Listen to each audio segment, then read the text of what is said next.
Llevo 14 años poniendo mi puesto de tacos en la esquina de Insurgentes con Tlalpan.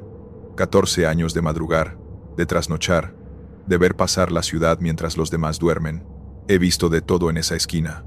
Peleas, accidentes, borrachos que lloran abrazados a un poste, parejas que se dicen adiós para siempre sin saber que yo los observo desde mi comal.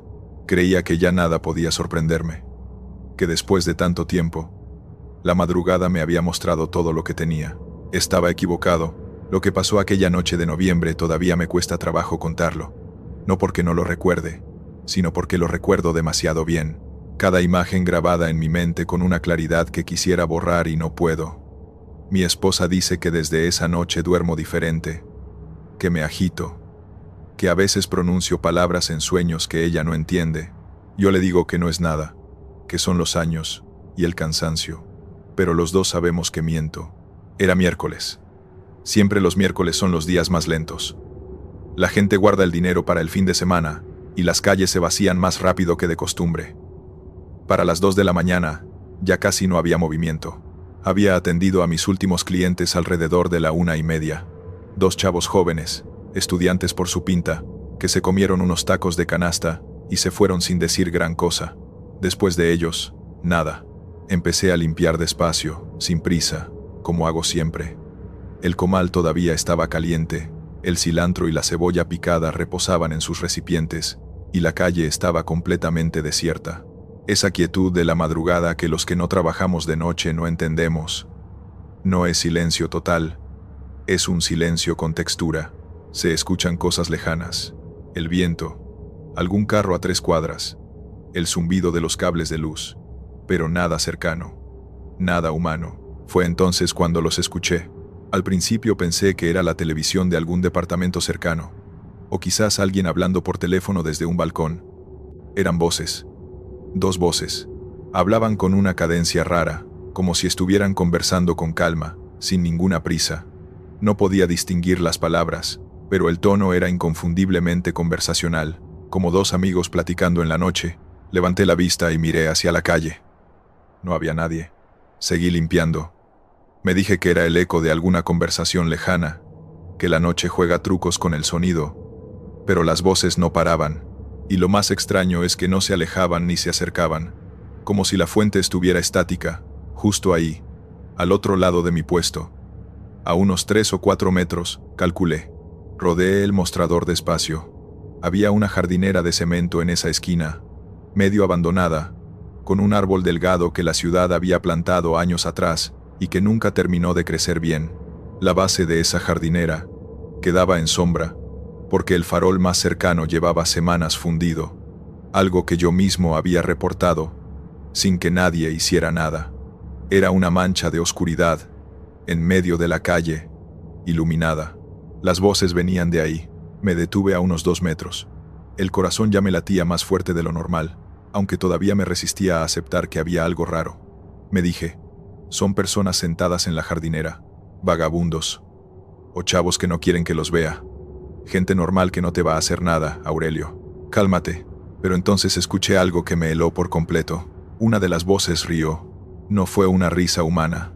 No sé cómo explicarlo sin que suene exagerado, pero esa risa tenía algo roto en el centro, como cuando grabas una voz y la reproduces a velocidad incorrecta.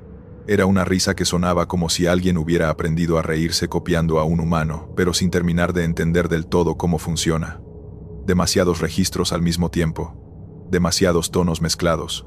Me quedé paralizado, y entonces los vi. No eran personas. Eran 2 perros. 2 perros callejeros, uno negro y uno café oscuro, sentados uno frente al otro sobre el cemento de la jardinera.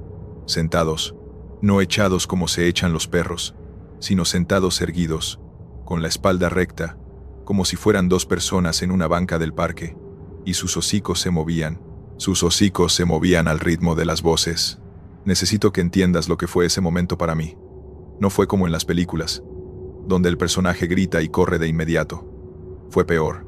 Fue una especie de cortocircuito total, donde el cerebro simplemente se niega a procesar lo que los ojos están viendo. Me quedé ahí plantado, inmóvil, sin poder ni respirar bien, mirando a esos dos animales que conversaban entre sí con voces que no eran voces de perros ni voces de personas, sino algo en medio de las dos cosas que no debería poder existir. El perro negro giró la cabeza hacia mí. Ese movimiento sí lo recuerdo en cámara lenta, lento, pausado, como el movimiento de alguien que sabe exactamente dónde estás y simplemente decide reconocerte. Me miró. Sus ojos captaron la poca luz de la calle y brillaron, pero no como brillan los ojos de los animales de noche, ese reflejo normal anaranjado o verde. Brillaron de un color que no sé nombrar, un color que no tiene nombre en ningún idioma que yo conozca, y la conversación se detuvo. El silencio que siguió fue el peor de toda mi vida, peor que la oscuridad, peor que el miedo, porque ese silencio era consciente, era el silencio de dos cosas que acaban de decidir, que ya no quieren que las escuches. El perro café también me miró entonces. Los dos me observaban sin moverse, sin parpadear, con esa calma que no es la calma de los animales, sino la calma de algo que lleva mucho más tiempo en este mundo que tú, y que sabe, con absoluta certeza, que no hay nada que debas poder hacer. No sé cuánto tiempo estuve así. Pueden haber sido 5 segundos o 3 minutos. El tiempo dejó de funcionar correctamente en algún punto de esa mirada. Lo que sé es que en algún momento mi cuerpo tomó una decisión sin consultarle al cerebro, y di un paso hacia atrás.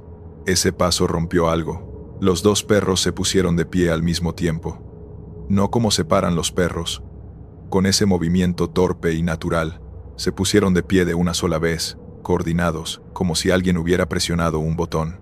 Y por un segundo, solo un segundo que me bastó para que se me fuera el alma al piso, vi que su postura al levantarse no era del todo la postura de un cuadrúpedo. Hubo algo en ese movimiento, en la forma en que sus cuerpos se reorganizaron en el espacio, que no correspondía a ningún animal que yo hubiera visto en mi vida. Después echaron a correr, no hacia mí, para el otro lado. Cruzaron la calle a una velocidad que tampoco era normal, que era demasiada velocidad para cuerpos de ese tamaño, y desaparecieron en la oscuridad de una calle lateral. En 3 segundos no había rastro de ellos. Solo el eco de sus patas en el asfalto, que también sonó raro, que también tuvo algo ligeramente incorrecto que no supe identificar hasta días después. Sonó como si tuvieran demasiadas patas. Me quedé solo en la esquina. Las manos me temblaban. El comal seguía caliente, el cilantro seguía en su recipiente, y el mundo físico continuaba exactamente igual que antes, como si nada hubiera pasado. Eso fue lo más perturbador de todo, que la realidad no registró lo que yo había visto, que no había ninguna marca, ninguna señal, ninguna evidencia de que algo extraordinario había ocurrido en esa jardinera. Solo yo lo sabía, solo yo lo había visto. Recogí mis cosas en tiempo récord. No terminé de limpiar. Dejé cosas a medias, algo que jamás había hecho en 14 años. Subí a mi camioneta y arranqué sin mirar por el espejo retrovisor, porque tenía un miedo irracional pero absoluto de que si miraba atrás iba a ver algo que no debería ver. Manejé hasta mi casa con las luces altas puestas todo el tiempo. Esa noche no dormí. Me senté en la cocina con todas las luces encendidas y esperé a que amaneciera. Mi esposa se despertó a las 6 preguntando por qué había tanta luz, y yo le dije que había tenido un mal sueño. Ella me miró de esa manera en que te mira alguien que te conoce demasiado bien para creer tus mentiras, pero que decide respetarlas. Volví a poner el puesto al día siguiente, y al siguiente, y a todos los que vinieron después, porque tengo una familia que mantener, y el miedo no paga las cuentas. Pero nunca más me quedé después de la 1 de la mañana, y nunca más me acerqué a esa jardinera. Y en las noches lentas, cuando la ciudad se vacía, y la madrugada empieza a tener esa textura de silencio que solo los que trabajamos de noche conocemos, me pasa algo que no le he contado a nadie hasta hoy. A veces, escucho las voces de nuevo, no siempre, no todas las noches, pero están ahí, de vez en cuando, al otro lado del puesto, donde la luz no llega. 2 voces que conversan con calma sobre cosas que no puedo entender. Y yo aprendo a no mirar, a seguir limpiando, a concentrarme en el comal, y en el ruido del aceite, y en cualquier cosa que sea normal y humana y de este mundo, porque sé, con esa certeza, que no necesita demostración, que si vuelvo a mirar, ellos también van a mirar de regreso, y esta vez no van a correr. Yo no era de los que creía en esas cosas. Trabajé 18 años, poniendo tacos en la colonia Guerrero, y en todo ese tiempo, lo más extraño que me pasó fue que una vez encontré un billete de 500 pesos dentro de una bolsa de chiles. Soy hombre de comal, de madrugada y de trabajo duro. No de fantasmas ni de aparecidos. Eso era antes. La noche que cambió todo fue un jueves de octubre, cerca de las 3 de la mañana. Mi puesto ya estaba por cerrar. Quedaba poca carne, los frascos de salsa estaban casi vacíos, y yo ya solo esperaba que no llegara nadie más para poder irme a dormir. Entonces apareció él. Era un hombre, o algo que tenía forma de hombre, porque mientras más tiempo pasaba frente a mí, menos seguro estaba de que lo que veía fuera completamente real. Era alto, demasiado alto para ser natural, con una gabardina oscura que no correspondía al clima de esa noche tibia. Su cara quedaba siempre en sombra, sin importar desde qué ángulo lo mirara, como si la oscuridad viajara con él y se acomodara estratégicamente sobre sus rasgos. Se paró frente al mostrador sin decir nada. Lo miré esperando su pedido. Él me miró de regreso, o al menos eso supuse porque no podía ver sus ojos con claridad. Pasaron varios segundos en ese silencio incómodo, hasta que finalmente habló. Su voz era perfectamente normal. Eso fue lo más perturbador. Esperaba algo grave, distorsionado, algo que sonara sobrenatural, pero era una voz completamente ordinaria, de hombre de mediana edad, casi aburrida. Me pidió tacos de un guiso que yo no tenía. Ni ese día ni ningún otro día de mi vida lo había preparado. No era un guiso que existiera en ninguna taquería que yo conociera. Usó un nombre que sonaba como español, pero que no era ninguna palabra que yo pudiera reconocer. Cuando le dije que no tenía eso, repitió el pedido exactamente igual, con el mismo tono, como si no me hubiera escuchado. Se lo dije 3 veces. 3 veces me repitió lo mismo. A la cuarta, incliné la cabeza para ver mejor debajo de la sombra que cubría su rostro, y por un fragmento de segundo, menos de un parpadeo, vi lo que había debajo. No voy a describir lo que vi. No porque no lo recuerde, sino porque hay cosas que uno decide no volver a pronunciar ni en voz alta ni por escrito, porque nombrarlo es de alguna manera invitarlo de regreso. Lo que sí puedo decir es que lo que vi debajo de esa sombra no era una cara. Era algo que había estudiado las caras humanas desde afuera, durante mucho tiempo, y había hecho su mejor intento de replicarlas. Un intento que estaba muy, muy cerca de lograrlo. Pero no del todo. Cuando levanté los ojos, ya no había nadie. No lo vi irse. No escuché pasos. El espacio frente a mi puesto estaba completamente vacío, como si nunca hubiera estado ahí. Pero sobre el mostrador, justo donde él había puesto sus manos, había una moneda que no reconocí, redonda, pesada, de un metal que no era ni cobre ni plata ni nada que yo pudiera identificar, con un grabado en el centro que no era ningún símbolo de ningún país que yo conozca. La tiré al drenaje esa misma noche. Todavía me pregunto si eso fue un error. Mi nombre es Remedios, y llevo 11 años con mi puesto de tacos en Tepito. En este barrio uno aprende rápido que hay cosas que es mejor no ver, no preguntar y no comentar. Pero lo que me pasó a mí no era cosa de barrio, era cosa de otro mundo. Y lo digo sin exageración y sin necesidad de que me crean, porque yo sé lo que vi. Aquella noche había luna llena. Lo recuerdo porque la luna iluminaba la calle de una manera que casi no necesitabas los faroles. Una luz blanca y fría que hacía que todo se viera un poco irreal, como fotografiado. Eran casi las 2:30 cuando llegó la mujer.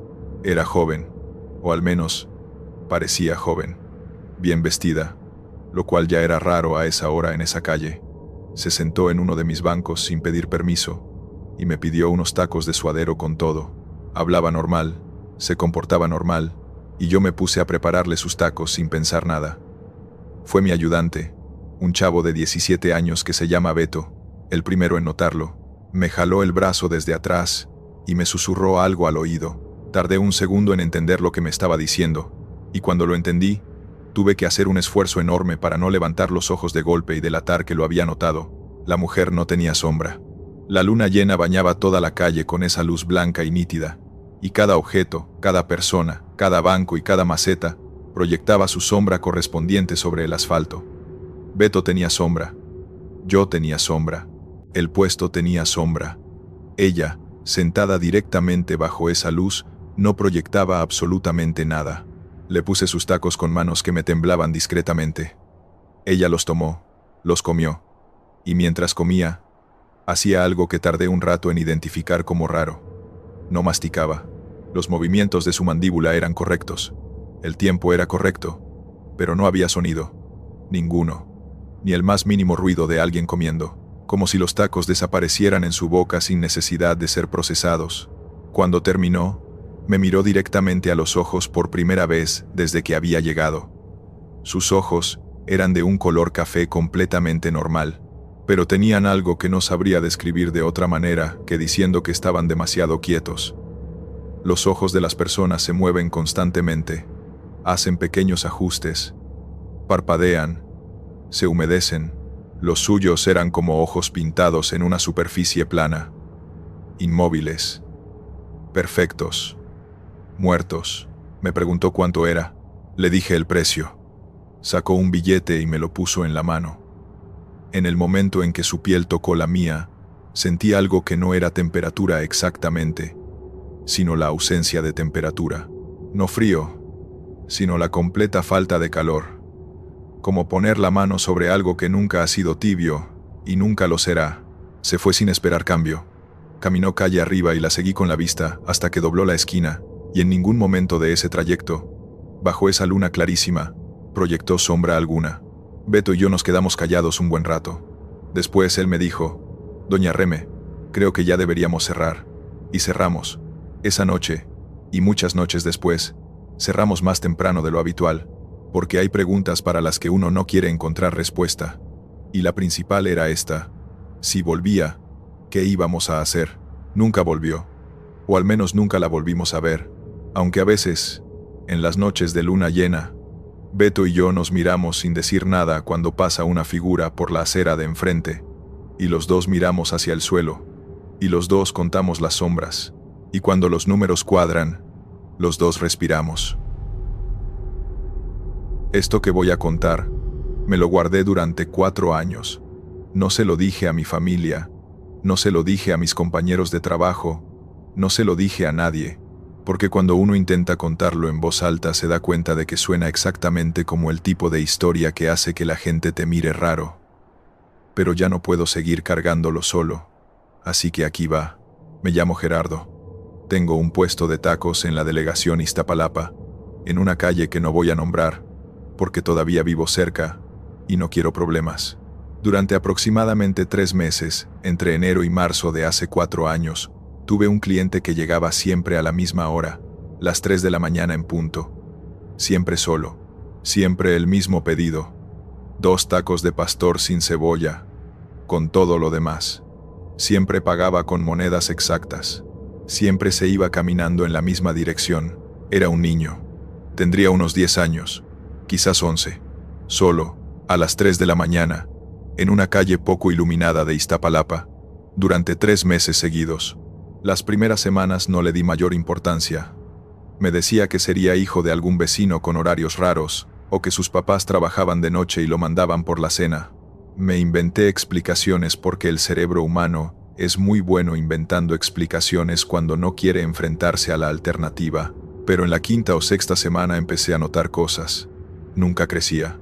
En 3 meses de verlo cada tercer día aproximadamente, ese niño tenía exactamente el mismo tamaño, la misma ropa, el mismo corte de cabello, como si el tiempo no pasara para él entre una visita y otra, como si cada vez que aparecía fuera la misma instancia exacta del mismo momento. Tampoco envejecía entre una noche y la siguiente en términos de experiencia.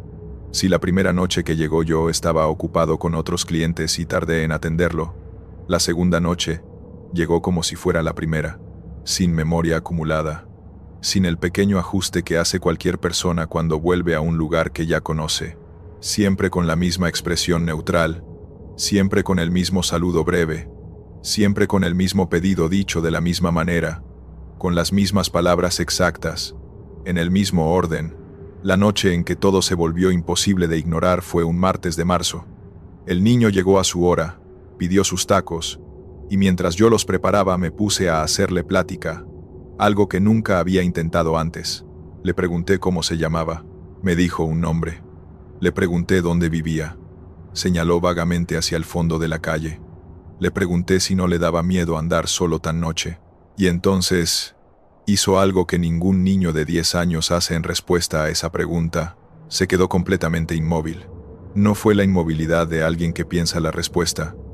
Fue la inmovilidad de algo que ha recibido un input para el cual no tiene respuesta programada y está en pausa mientras procesa. Duró tal vez 4 segundos, que en ese contexto se sintieron como 4 minutos, y después sonrió. La sonrisa no correspondía a la pregunta. Era una sonrisa adulta en una cara de niño. Una sonrisa que sabía cosas que los niños no saben, y que prefería no mostrarlas del todo, pero no podía evitar que se asomaran. Me dijo: a mí ya nada me da miedo. Puso las monedas sobre el mostrador, tomó sus tacos y se fue caminando hacia el fondo de la calle. Lo seguí con la vista, como siempre, y como siempre llegaba a cierto punto de la calle y yo dejaba de verlo, asumiendo que doblaba en algún lugar. Pero esa noche me quedé mirando más tiempo de lo habitual, y esa noche no dobló en ningún lado. Simplemente dejó de estar.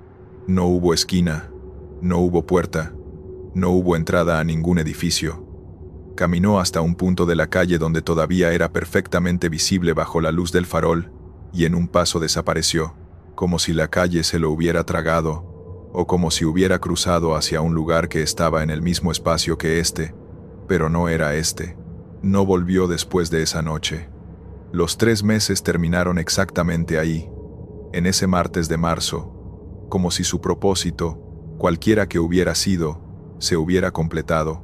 A veces pienso en él, en quién o qué era, en por qué elegía mi puesto, en qué significaban esos 2 tacos de pastor, sin cebolla, para algo que claramente no necesitaba comer para sobrevivir. Y lo único que se me ocurre, lo único que tiene algún tipo de sentido, por retorcido que parezca, es que quizás hay cosas en este mundo que nos observan durante mucho tiempo, que aprenden nuestros rituales y nuestras costumbres, y que a veces simplemente quieren participar, aunque sea por unos minutos, aunque sea con 2 tacos y monedas exactas a las 3 de la mañana.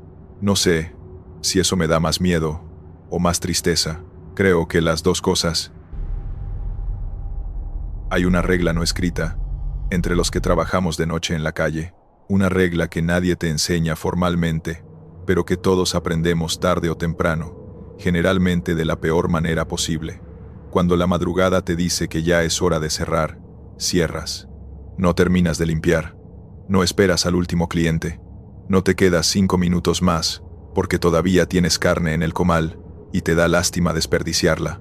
Cierras y te vas, porque la madrugada tiene sus propios habitantes, y entre más tiempo pases en su territorio después de cierta hora, más probabilidades tienes de cruzarte con algo que no tenías ninguna necesidad de conocer. Yo aprendí esa regla demasiado tarde. Me llamo Soledad, aunque todos en el mercado me dicen Sole, y llevo 22 años con mi puesto de tacos en la colonia Doctores. 22 años de levantarme antes de que amanezca, de preparar los guisos, de atender a los trabajadores nocturnos, a los enfermeros que salen del hospital, a los trasnochados sin nombre que aparecen y desaparecen sin dejar rastro. Creí que lo había visto todo, que la noche ya no tenía secretos para mí, pero la noche siempre guarda algo más. Todo comenzó hace 3 años, en una temporada que recuerdo como especialmente pesada. No sé cómo explicarlo, pero hay épocas en que el ambiente cambia. El aire se siente diferente, más denso, como si cargara algo que no debería cargar. Los perros del barrio ladraban más que de costumbre, pero no con ese ladrido normal de cuando pasa alguien. Era un ladrido sostenido, dirigido hacia ningún lado en particular, como si estuvieran respondiendo a algo que ningún humano podía detectar. Mis vecinos decían que eran las obras del metro. Yo no estaba tan segura. La primera señal llegó una noche de martes. Era tarde, pasadas las 3, y yo seguía ahí, porque había tenido buena venta, y quería aprovechar los últimos ingredientes antes de que se echaran a perder. La calle estaba vacía, los faroles parpadeaban con ese ritmo irregular que tienen cuando están a punto de fundirse. Y entonces la vi, al fondo de la calle, caminando hacia mi puesto. Era una niña, tendría unos 8 años, quizás 9. Vestía un vestido blanco, que en ese contexto, a las 3 de la mañana en una calle semivacía, era la imagen más inquietante que había visto en mucho tiempo. Caminaba despacio, sin prisa, con la cabeza ligeramente inclinada hacia un lado. No miraba hacia adelante, miraba hacia el piso, como si contara las grietas del asfalto. Mi primer instinto fue de preocupación normal. Una niña sola, a esa hora, en esa calle, era un problema real, independientemente de cualquier cosa sobrenatural. Me preparé para preguntarle dónde estaban sus papás, para llamar a alguien si era necesario, pero cuando se acercó más, y pude verla con claridad, bajo la luz del puesto, algo en mi interior se tensó, de una manera que no tenía explicación racional. Su vestido no estaba sucio, estaba perfectamente blanco, perfectamente limpio, como recién lavado. En una calle como la nuestra, a esa hora, eso era imposible. Pero más que el vestido, fue su cara lo que me detuvo. Era una cara completamente inexpresiva, no triste, no asustada, no confundida como estaría cualquier niña en esa situación, completamente plana, como si las emociones fueran un concepto que conocía en teoría pero que no podía aplicar. Se detuvo frente a mi puesto y me miró. Sus ojos eran normales en color y forma, pero tenían esa misma cualidad que he escuchado describir a otras personas que han visto cosas que no debían ver. Una quietud que no pertenece a los vivos, como mirar a través de una ventana hacia una habitación vacía. Me preguntó si tenía tacos de frijoles. Su voz era de niña. Eso fue lo más desconcertante de todo, que su voz sonara completamente normal, completamente infantil, mientras que todo lo demás en ella era profundamente incorrecto. Le dije que sí, que los tenía. Empecé a prepararlos con manos que no me temblaban solo porque me forcé a mantener el control. Mientras los preparaba, ella se quedó parada frente al mostrador sin moverse, sin mirar a los lados, sin hacer nada de lo que hace un niño cuando espera. No jugó con sus manos, no pateó el suelo, no miró el teléfono. Solo estuvo parada, inmóvil, mirándome trabajar. Le puse los tacos sobre el mostrador, los tomó, y entonces hizo algo que no esperaba. Me habló, no me pidió nada, no me preguntó nada. Me dijo algo, con esa voz de niña completamente normal, que tardé varios segundos en procesar. Me dijo, ya me voy a ir, pero no te preocupes, aquí voy a seguir. No entendí qué significaba eso. Todavía no lo entiendo del todo. Antes de que pudiera responder, dio la vuelta, y caminó hacia el fondo de la calle, en la misma dirección de donde había venido. La seguí con la vista. Llegó al punto donde el farol parpadeante creaba un área de sombra intermitente, y en uno de esos momentos en que la luz se apagó, desapareció. Cuando la luz volvió, la calle estaba vacía. Sobre el mostrador no había dinero, pero había algo más. Una cinta para el cabello, de tela blanca, del tipo que usan las niñas pequeñas. No estaba ahí antes de que ella llegara. Lo sé con certeza porque soy muy ordenada con mi espacio de trabajo, y habría notado cualquier objeto fuera de lugar. La guardé. No sé por qué. Debí tirarla, pero la guardé. Eso fue solo el principio. La semana siguiente empezaron a llegar los otros.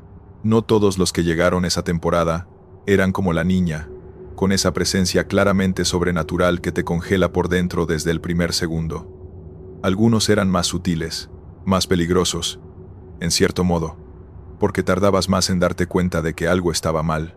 Una noche llegó un hombre de unos 50 años, con ropa de trabajo, el tipo de hombre que ves cientos de veces en cualquier taquería de la ciudad.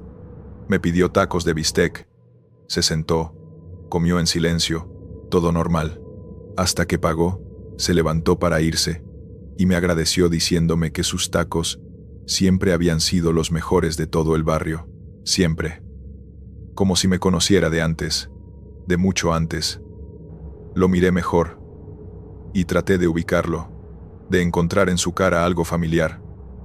No encontré nada, pero él me miró de una manera que sugería que él sí me recordaba a mí, aunque yo no pudiera recordarlo a él, con esa nostalgia específica de alguien que visita un lugar del pasado. Se fue, y al día siguiente me enteré, por una vecina, que un hombre con esa descripción había muerto en esa calle exacta hacía 12 años. atropellado mientras volvía del trabajo. No volví a verlo. Pero a veces, cuando tengo mucha venta y el ruido del puesto tapa todo lo demás, creo que lo escucho. Sentado en alguno de los bancos, comiendo en silencio, como lo hacía en vida. Pero fue la última semana de esa temporada, cuando entendí para qué había estado llegando todo eso. Cuando entendí que no era una coincidencia, y que no era mi imaginación, y que había algo activo en ese rincón de la Doctores que usaba mi puesto como punto de encuentro entre este mundo y el otro. Llegó una mujer, mediana edad, bien vestida, con una expresión seria que no era hostil, sino simplemente urgente, como alguien que tiene poco tiempo y necesita resolver algo importante. Se sentó, me pidió un café, que yo no vendo, pero ese día inexplicablemente tenía porque una clienta me había regalado un termo esa misma noche, y me dijo que necesitaba hablarme de algo. Me dijo que había un trato, que mi puesto estaba en un punto que llevaba muchos años siendo territorio de paso, que las almas en tránsito lo usaban como referencia, como landmark, porque la comida y el calor, y la luz de un puesto de tacos en la madrugada, son lo más parecido a un hogar que puede encontrar alguien que ya no tiene cuerpo. Me dijo que mientras yo mantuviera el puesto abierto, ellos seguirían pasando, y que el trato que supuestamente alguien había hecho muchos años antes de que yo pusiera mi puesto ahí, era que a cambio de ese paso libre, mi negocio nunca caería. No lo creí. No del todo.